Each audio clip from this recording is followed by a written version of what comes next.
All praises to Yahweh, Ba'ashem, Yahweh Shai. Double honors to Apostle and Elders in New York, GMS. And Citation Yakaran World is teaching the truth. Put your last online for. My name is Maya, Ka'ala Bangad, a West Chicago branch of Great Millstone. I'd like to make a disclaimer that we are not black Hebrew Israelites. We are Israelites. The Israelites are the so-called Negros, Latinos, and Native American and speckled birds scattered abroad.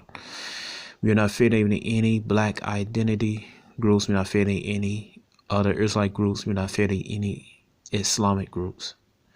All right, and black is a color, not a nationality.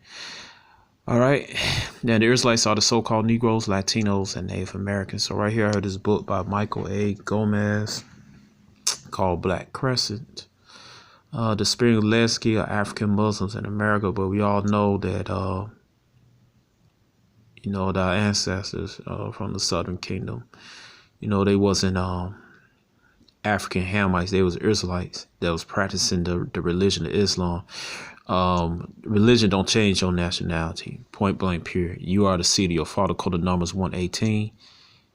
All right, and also quoted Deuteronomy 31:19-21. It states in there that Israel should go into idolatry in these latter times, man. And was one of them was Islam. All right, because Allah, that's a moon god, man. All right, so right here, this book about Black Crescent by Michael A. Gomez. Go to page 28.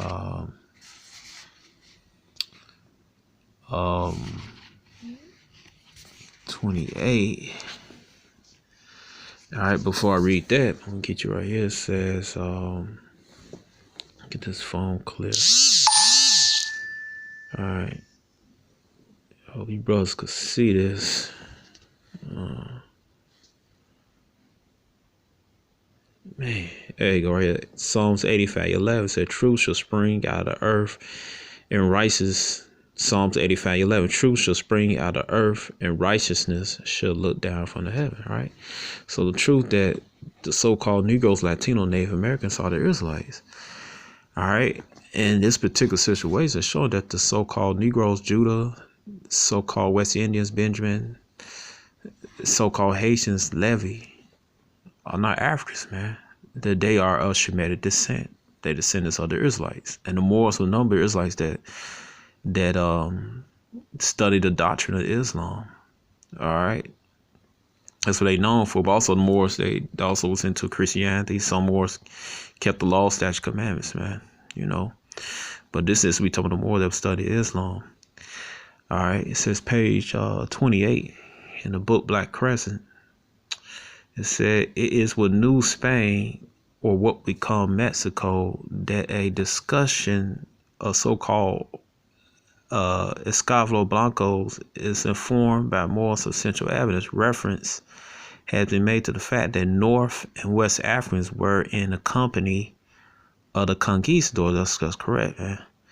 All right, has been demonstrated because they was intractable and rebellious, as well as agents of Islam. Moorish captives were repeatedly banned from entering the New World. A 1543 cedula required the expulsion of all enslaved Moors, whose numbers, although unknown, probably did not exceed a few score. All right, they afraid of Moors, man. The Moors were Israelites. We were almighty people. It says in 1577, the crown renewed a ban, a tactic, a mission that earlier prohibition had been violated. The following year, authorities reported that they had expelled 2 enslaved Moors and would shortly be expelling more. All right, it said by 1597, the number of Moor slaves in New Spain, Mexico was negligible. Though numerically inferior, North African Moors had an impact on the trajectory of early colonial development in Americas through their participation, sedition, and by their influence with West African Muslims. Right? These weren't Africa, these were Israelites. Maybe the same damn people, man. All right. Jake got a fighting spirit. It's a resulting in the alteration of African import patterns, Israelite patterns.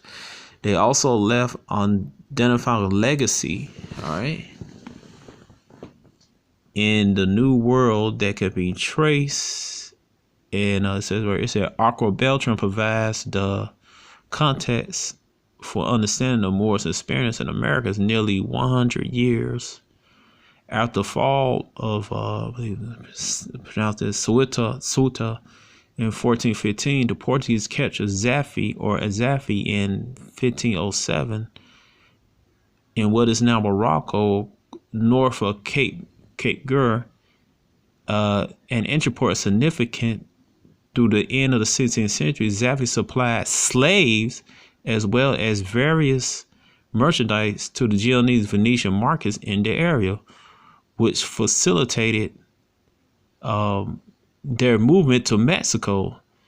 They therefore entered the New World under the designation of Cafe. It says right here, look right here.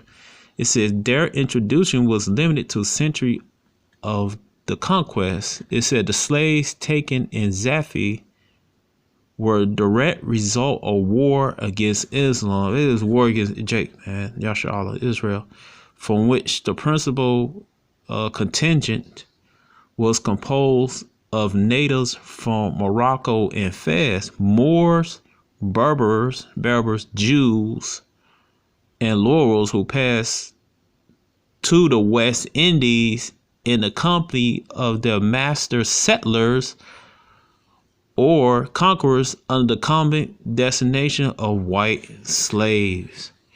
All right, so the Moors, the Berbers, the Jews, Moors, Berbers, no Israelites. All right, those are Israelites, man. Those people Shemitic said were not no Africans, man. It says right here, it's the need to establish primacy. Santa Fe Catholica led to issuance of royal proclamation to either prohibit or expel the so-called esclavos blancos in 1501, 1506, 1509, 1530, 1531, 1543, 1550, whose very repetition reflects a lack of compliance. So they still bring these people, Moors, Berbers, and Jews, all right, basically Israelites. It's obviously Jew Israelite, but anyway, but most people don't know that the Moors and Berbers are Israelites. Anyway, it said as a result, small groups of white slaves entered our country and America in general, proving that you so-called Negroes, West Indians, and so-called Haitians are not Hamites, Africans, man. All right, the mic been dropped. Shalom.